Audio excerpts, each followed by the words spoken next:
terjadi di mana-mana, Pak. Di Tanjung Bintang saya tiap hari bertakziah, tiap hari ada orang meninggal. Saya nggak tahu di Bandar Lombok, Pak. Sama nggak, Pak? Banyak sama ya. Ini bukan musim, tetapi ya itulah takdir dan qadar dari Allah Subhanahu Wa Taala.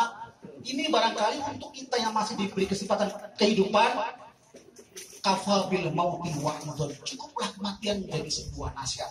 Ini merupakan nasihat untuk kita, untuk mari bersama-sama semakin mendekatkan diri kepada Allah Subhanahu Wa Taala, untuk semakin mari mengoreksi diri kita ada apa dengan berbagai pelajaran yang diberikan oleh Allah Subhanahu Wa Taala. Kalau berbagai rangkaian kematian ini tidak menjadi membuat kita bertafakur pada Allah Subhanahu Wa Taala, mau pelajaran apa lagi yang mau diberikan? Jadi sampai malam ini kita harus bersyukur bahwa kita masih bisa bernafas. Sampai malam ini kita harus bersyukur bahwa kita masih bisa bertemu seperti ini. Kenapa? Kita tidak tahu apa yang terjadi besok. Wa ma tadri nafsun madza taksibu ghadan. Tidak ada satu orang pun yang tahu apa yang akan terjadi besok. Wa ma tadri nafsun, dan tidak satupun orang yang tahu di mana dia akan mati. Di ayat di dunia mana, di bumi mana dia akan mati. Maka ini yang paling penting adalah mari menjadi nasihat bagi kita semua, dan kita berdoa bahwa almarhum Fatur Rahman yang bin Mas Muhammad Yusuf yang malam ini adalah malam yang ke-40, kita doakan ditempatkan sebagai raudhah min riyadil jannah dari kubur yang ditempatinya. Amin ya robbal alamin. Bapak yang saya hormati, tidak perlu lama-lama, yang terakhir, nah, saya juga kurang nyaman Pak sudah suasana sekarang ini ceramah itu.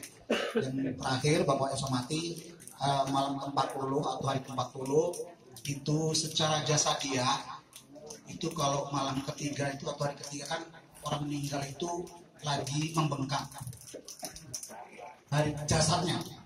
Hari ke-7 itu meletus. Hari ke-40 itu berarti daging-dagingnya sudah habis. Hari ke-100 kalau orang Jawa bilang tuh ngolet. Ngolet itu apa ya? Gerak dikit, bergerak lah. Hari ke-1 tahun dia mulai seperti ruku. 2 tahun dia seperti sujud. 3 tahun tulang belulangnya mengumpul menjadi satu, persiapan untuk berubah menjadi tanah. Biasanya kalau kalangan orang Jawa itu dikincing atau dikasih nisa kalau sudah 3 tahun itu. Kenapa? Memulainya kembali ke asal itu berupa tanah. Nah kalau di kalangan kita di Indonesia itu biasanya ada peringatan 7 hari, 40 hari, setahun, 2 tahun, 3 tahun. Itu kaitannya kalau di dalam buku Ritual Islam Jawa, saya punya buku Pak Ritual Islam Jawa, menerangkan diantaranya adalah bahwa terjadi perubahan fisik yang ada di dalam jasad. Kenapa perubahan fisik terjadi? Karena kan tubuh kita ini terdiri dari oksigen, air dan sebagainya. Maka itu perubahan kimia yang terjadi dalam jasad. Dan itu masuk akal kalau seandainya terjadi perubahan-perubahan tersebut. Hanya saja di hari seperti ruku, seperti sujud dan sebagainya, kalau di tempat kita karena makamnya mungkin agak sempit Pak ya, mungkin dia yang terakhir hanya ngumpul.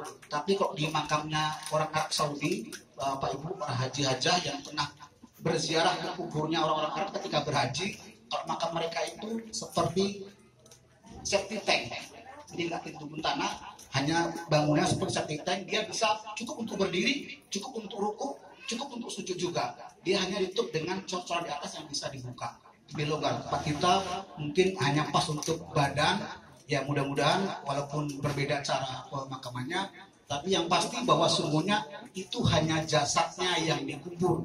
Tetapi sejatinya dia masih hidup. Kenapa? Karena kita ini hidup bukan hanya sekali. Walaupun ada yang mengatakan hidup cuma sekali. Hidup kita ini bukan sekali.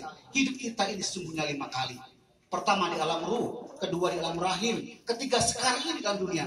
Dan saudara kita, Fatur Rahman, sudah memasuki alam yang keempat, yaitu di alam barzakh. Dan dia hidup sampai saat ini dan sampai akhirat nanti. Dan terakhir di alam akhirat. Surat tadi yang sudah kita baca di surat Yasin, Inna nahnu nuhyil mauta wa naktubu ma qaddamu wa atharuhum. Sesungguhnya kamilah, akulah yang menghidupkan orang-orang yang mati dan mencatat, menghimpun segala jejak-jejak peninggalan-peninggalan yang dia tinggalkan. Jelas kita baca di Yasin itu bahwa orang mati itu dihidupkan. Artinya apa? Saudara kita memasuki kehidupan yang keempat, kita baru kehidupan yang ketiga, berarti dia juga masih hidup. Dan banyak firman Allah yang lainnya yang menjelaskan bahwa kita ini hidup 5 kali, bukan hanya sekali.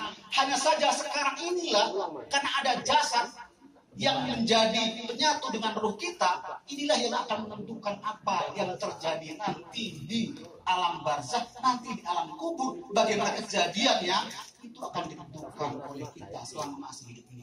Makanya rangkaian kematian yang sekarang ini terjadi dan hampir di seluruh daerah, mari jadikan tafakur baik kita kafafil mauti wa'id. Cukuplah kematian jadi nasihat bagi kita untuk memperbaiki dan membenahi diri. Bapak yang saya hormati, dan yang kita lakukan ini adalah berlandaskan umatun marhumatun. Umatku adalah umat yang dirahmati. Tadkhulu fi kuburiha bizunubil kaljiba. Meskipun masuk dalam kuburnya dengan membawa dosa seperti gunung, wa takhruju min kuburiha qad ghufiralaha bi istighfaril ahyain abwat. Dia nanti keluar dari kubur dalam keadaan sudah terampuni. Kenapa? Berkat doanya orang-orang yang masih hidup terhadap orang-orang yang sudah mati. Orang mati tidak bisa mendoakan kita, tapi kita bisa mendoakan orang mati. Apa kegunaannya? Untuk pengampunan atas dosa-dosa yang mungkin pernah dia bawa, yang mungkin ikut dalam kematian dia. Maka Bapak, Ibu yang saya hormati, jemaah takziah yang saya hormati, marilah untuk kita yang mungkin punya orang tua, tadi Ustaz Miji bahwa kita semua doanya bukan hanya khusus untuk Pak Fatul Rahmat, tapi sebenarnya tadi juga mendoakan seluruh orang tua kita yang sudah meninggal kita. Yang terakhir, mudah-mudahan dengan bertakziah seperti ini Allah memberikan kemuliaan bagi kita. Kenapa? Karena Rasulullah bersabda, "Ma min muslimin yu'azzi bi musibati akhihi illa kasahullahu min hulal karami yaumil qiyamah." Dan siapa seorang muslim yang bertakziah terhadap musibah yang menimpa saudaranya, maka tiada lain tiada bukan fadilahnya, atau Allah akan memberikan fadilah berupa pakaian kemuliaan nanti di hari akhirat. Bapak yang saya hormati, hadis ini menegaskan bahwa siapapun saudara kita, tetangga kita, kalau ada yang meninggal, maka mari kita ikhtiarkan untuk bertakziah. Kenapa? Untuk bertafakur kematian kepada kita. Kalau bertakziah menjadikan tafakur kematian kita, maka Rasul menjadikan mereka akan mendapatkan pakaian kemuliaan di hari kiamat.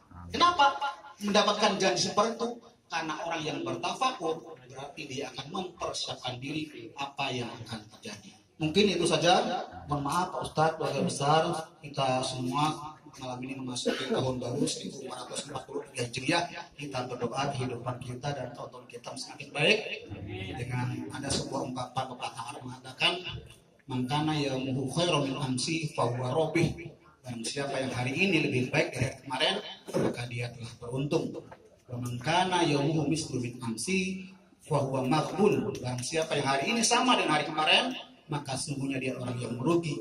Wa man kana yaumuhu syarrun min amsihi fa huwa mal'un. Dan siapa yang hari ini lebih buruk dari kemarin, maka sesungguhnya dia adalah orang-orang yang celaka. Ya, mudah-mudahan bukan celaka. Mari dengan berbagai rangkaian menjadi wahana untuk kita semakin memperbaiki supaya kita menjadi orang yang beruntung. Demikian yang dapat saya sampaikan. Mohon maaf kesalahan. Saya akhiri billahi taufiq wal hidayah. Wassalamualaikum warahmatullahi wabarakatuh. Waalaikumsalam warahmatullahi wabarakatuh.